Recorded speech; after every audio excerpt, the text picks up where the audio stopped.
Not every great warrior is born to become a hero of truth. Some people carry enough strength to subdue others, yet have no idea which side of history they belong to. And some names, before they are written in the heavens, walk for a long time in the darkness of their own selves. Hazrat Hamza was such a man. Imagine Mecca before Islam, a city where honor was protected by the sword, where stone idols were placed above truth, where the strong were celebrated and the weak were crushed in silence. In that world, Hamza was not a nobody. He was a warrior of Quraysh, a seasoned hunter of the desert, a man whose very presence made others wary. They called him the lion of the battlefield, the symbol of worldly strength. But here a great paradox began to form. For the stronger Hamza was, the more he carried within him a loneliness that was hard to name. He did not crave noisy gatherings. He did not find joy in power or in people's fear and admiration. Many nights Hamza left Mecca and went deep into the desert, where there were only star-filled skies and the sound of sand and wind. There were no idols to worship there, no crowds to please, only one man facing himself. What makes a warrior like that uneasy with his own place? Perhaps because Hamza sensed a truth many strong men refuse to admit.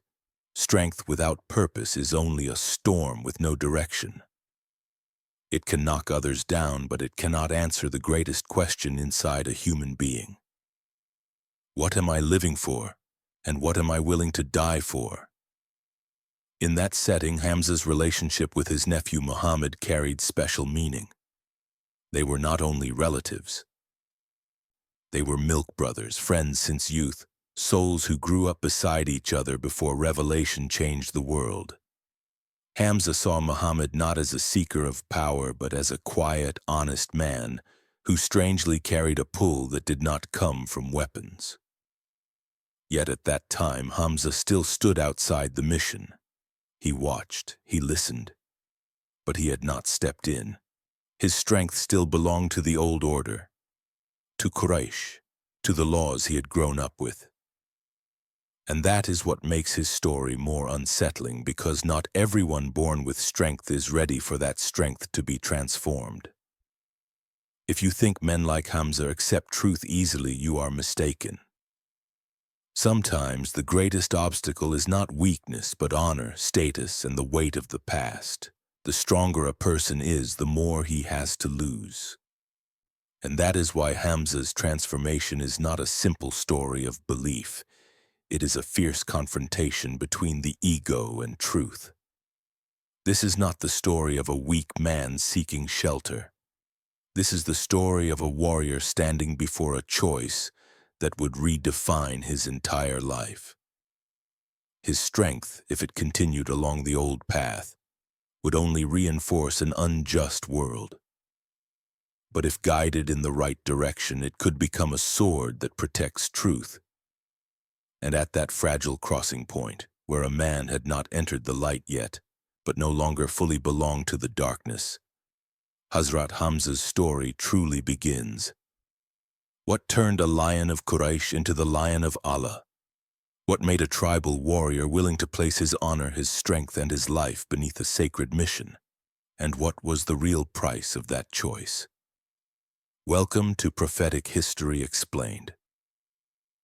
If you are ready to enter a story that does not only recount history but stares straight into the deepest corners of the human being, stay with us. And before we continue this journey, subscribe to support Prophetic History Explained. Every subscription not only gives the channel more momentum, it helps stories like this continue to be told, continue to reach hearts searching for meaning in a world full of chaos. There are moments in history that are not born from preparation, but from a violent collision between conscience and injustice. That moment gives no time to calculate, and it does not allow neutrality. Hazrat Hamza entered Islam in exactly that way. Not through a gentle invitation, but through a tear ripped open in the old order. That day, Mecca was as loud as ever. The powerful gathered near the Kaaba, where they believed their idols guaranteed their arrogance and violence. And Muhammad, the bearer of Allah's message, was surrounded by contempt. The insults were not only aimed at him, they were meant to suffocate the truth he carried. Dirt and filth were thrown on his head. A man even placed a foot on his neck as if to prove that truth could be stepped on. When Hazrat Hamza heard of it, he did not hear with his ears, but with the blood boiling in his chest. It was not only a nephew's uncle's anger. It was the reflex of a man who could not accept cowardice dressed in the clothing of authority. In an instant, every old thought, every desert silence he once carried vanished, replaced by a raw decision. He would confront them. He walked straight to where Quraysh were gathered, carrying a bow still dusted from the hunt. No warning. No demand for explanation. His strike landed on Abu Jahl's head like thunder cracking through a smug crowd. But what stunned them was not the blow. It was the declaration that followed. Hamza said he stood on Muhammad's path, said what Muhammad said, and was ready to endure whatever they had ever dared to do to his nephew. In that moment, many thought Hamza became Muslim only out of anger. But that is a shallow reading. Anger may open a door, but it cannot lay the foundation of faith. And Hamza himself felt that once the fury faded. Night fell over Mecca, and with it came a terrifying silence. When there was no crowd left to confront, Hamza began to confront himself. Whispers crept into his mind. Who was he to abandon the religion of his forefathers? What would happen to the honor of his clan? Did a man with strength like his truly need a new path, or had he simply acted impulsively? This was the decisive moment, the point where many people stop, turn back, and call compromise wisdom. But Hamza did not. He did not look for his answer in people, and he did not look for it in the memory of victory. He went to the Kaaba, stood alone, and prayed to Allah. Not for honor, not for triumph, for clarity. If the path he had stepped onto was truth, then let Allah strengthen his heart. And if it was not, then grant him light so he would not be led astray. That prayer reveals the difference between emotional reaction and conscious choice. Hamza did not want to believe out of rage. He wanted to believe out of certainty. And that humility opened the door to light. The next morning, when he met Muhammad, Hamza was no longer a warrior protecting his nephew with his fist. He was a man seeking understanding. He listened about paradise and hellfire, about responsibility and mercy, about a path measured not by strength but by submission to Allah. Those words did not weaken him. They gave his strength a direction. From that moment, Hamza's iman was no longer a shout before a crowd. It became a steady light in the heart. His conversion was not a long, noisy spectacle, but a quiet transformation that could not be reversed. A warrior of Quraysh had crossed to the other side of history. What makes that moment profound is not the blow to Abu Jahl, but the night Hamza stood alone before Allah. Because without that night, the daytime declaration would have been only an echo. It was there, in silence and doubt, that iman was born in its most durable form. And from here, Hamza's strength no longer belonged to reflex, it belonged to choice. He had laid the foundation for a journey whose price would not be only confrontation with Quraysh, but the complete offering of the self to truth, a journey that would soon carry him into greater trials, where iman would no longer be tested by words, but by blood and sacrifice. There are changes that do not shake a city with swords, yet make an entire power structure fall silent. Hazrat Hamza's conversion was that kind of change. No uprising, no political manifesto, no army behind him, only one man standing upright in Mecca, and that alone was enough to alter the air. After Hamza entered Islam, those who once treated the torment of Muslims as entertainment suddenly became cautious. Not because they believed, but because fear had found a shape. Before, they were used to Muslims suffering quietly, unprotected without a counterweight. Now every act of oppression had to pass a new question. Would this pull Hamza into it? But what matters most is not Quraysh's reaction, it is Hamza himself.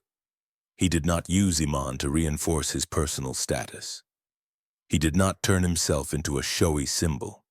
He did not challenge society with his old prestige. If anything, Hamza seemed to draw inward.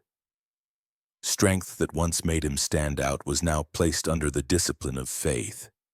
He learned when to be silent, when to listen, and when to submit. From that point on, Hamza was no longer the powerful uncle standing beside Muhammad. He was a believer standing in the ranks, no more and no less. This shift is deeper than any proclamation because it shows something rare. A strong man accepting to become obedient. In a society where status was everything, Hamza chose to trade status to hold on to truth. When the command of Hijrah came, that transformation was tested at its highest level. Leaving Mecca was not merely leaving a city. It was leaving roots, memories, tribal honor, and the entire protective network that had surrounded his life. For Hamza, Hijrah was not flight. It was a conscious severing from a past that had raised him but no longer deserved the iman he carried. The road to Medina was not paved with comfort. It was paved with letting go. Hamza left without guarantees for tomorrow, not knowing what would come, only knowing that this path was right. And in that surrender, he did not demand leadership. He did not seek a special seat. He arrived as one who was ready to carry the heaviest burden without needing his name called. In Medina, a new community was built not on bloodline, but on faith. Hamza entered that structure naturally. He did not stand out for dominance, but for readiness, to be at the front when needed, and to step back when that served the greater good. His presence gave the community a hard-to-describe security, not because they had gained a strong fighter, but because they now knew there were men who placed iman above even their own strength. Here we see how Allah changes history not by numbers but by quality. Hamza did not bring an army. He brought a living message. Iman does not weaken a person, it gives him direction. When a strong man chooses to stand beneath Allah's law, an entire system built on oppression begins to tremble. That influence spread quietly. The weak found courage. The strong were forced to question themselves. Acts of oppression became more cautious, not because laws changed, but because the inner posture changed. A small community once trained to live in fear began to learn how to stand tall. Through all of this, Hamza never treated himself as the center. He understood his presence mattered only insofar as it served a mission greater than himself. And that understanding made him a steady spiritual pillar. Without speeches, without slogans, simply by the way he lived, Hamza helped reshape the early Muslim community. The most important part of this stage is not what Hamza did, but what he gave up. He gave up the right to be privileged, the urge to dominate, the ego of the man who once stood above others. In exchange, he accepted a place uncertain but full of meaning, the place of a believer willing to stand where danger is greatest if that protects truth. And from that foundation, a truth emerges. Sometimes Allah does not need to change the whole world to change history. He needs one person strong enough to kneel and humble enough to rise and walk with the community. Hazrat Hamza became that person. And from here, his journey would no longer be measured by social influence, but by harsh trials where iman would be weighed on the scale of life and death. There are moments in a person's life when all words become unnecessary, when faith is no longer measured by conviction in the heart, but by where a person stands when danger comes. For Hazrat Hamza, those moments did not come once. They came again and again, as if his life was accelerated to touch the final limit of devotion. At Badr, Hamza did not enter the battlefield as a man seeking glory. He entered as a man ready to pay the price. Facing a larger, better-equipped force, he fought not only with muscle but with the steadiness of iman. His strikes carried no showmanship, only the decisiveness of one who knows exactly why he is there. In that moment, Hamza was no longer the desert hunter. He was a warrior guarding a mission, standing between truth and destruction. But his greatest test was not in victory. It was at Uhud. That battle began with confidence, but quickly turned to chaos when one small mistake triggered a larger consequence. When the Muslim ranks broke, when cries of triumph became cries of panic, many withdrew in confusion. In that moment, Hamza stayed. He did not stay because he did not know fear. He stayed because he knew what was at stake. In the whirlpool of the battlefield, Hamza kept advancing, facing each enemy as if every step were a declaration that iman does not vanish when circumstances reverse. While many eyes searched for escape, his gaze turned toward the most dangerous point, where his presence could hold the line and steady hearts. Few knew that even before the battle ended, Hamza's fate had become a target. The enemy did not only want to defeat the Muslims, they wanted to remove a symbol, and they chose the path of cowardice. Wahshi, the spear thrower, was not moved by ideals or courage, but by a promise of freedom and the incitement of hatred. He did not seek a fair duel. He waited. The moment came in a blink, a small opening, a step between many blows. The spear left the hand, cut through the air, and pierced Hazrat Hamza. There was no farewell speech, no time to turn. The warrior fell, and the battlefield lost a pillar. But Hamza's death did not end in silence. It echoed in the heart of the Prophet Muhammad when he saw his uncle's body mutilated. It was not only personal grief, it was the pain of a mission being touched in the most brutal way. Tears did not fall from weakness, but from love and loyalty being torn open before the eyes. In that moment, the most natural human impulse is revenge, but revelation does not come to feed rage. It comes to draw boundaries. Allah did not allow grief to become savagery, and did not allow the enemy's temporary triumph to erase the moral standard. Revelation called for patience, wisdom, and balance, like a rope pulling the community back from the edge of inner collapse. Hamza's death, therefore, was not only tragedy, it was a major test for the entire community. Would they let this loss become blind hatred, or would they hold the path Hamza had given his life to protect? In that question, his true stature is revealed. Hazrat Hamza did not fall as a victim. He fell as a man who had completed what he was given. He died still at the front, not turning his back, not hesitating. And that makes his sacrifice mean more than tactics or the outcome of a single battle. In Uhud's flow, many saw defeat. But in the depth of faith, Hamza's death is a harsh reminder. Iman is not a shield that guarantees safety. It is a road that may lead to the greatest loss. Yet it is precisely the willingness to accept that loss that makes Iman real. When the battlefield quieted, Hamza had left this world, but he left behind a question that cannot be avoided. If truth demands the highest price, are we willing to pay it? Hazrat Hamza's answer was written not in words, but in his blood, soaking into the sand of Uhud like an eternal oath that some values are worth everything. From that moment on, history no longer remembered Hamza only as a mighty warrior, but as a standard. The standard of standing firm when everything collapses, of placing mission above life, and of accepting that the path of truth sometimes passes through death, but never ends there. Some deaths close a life.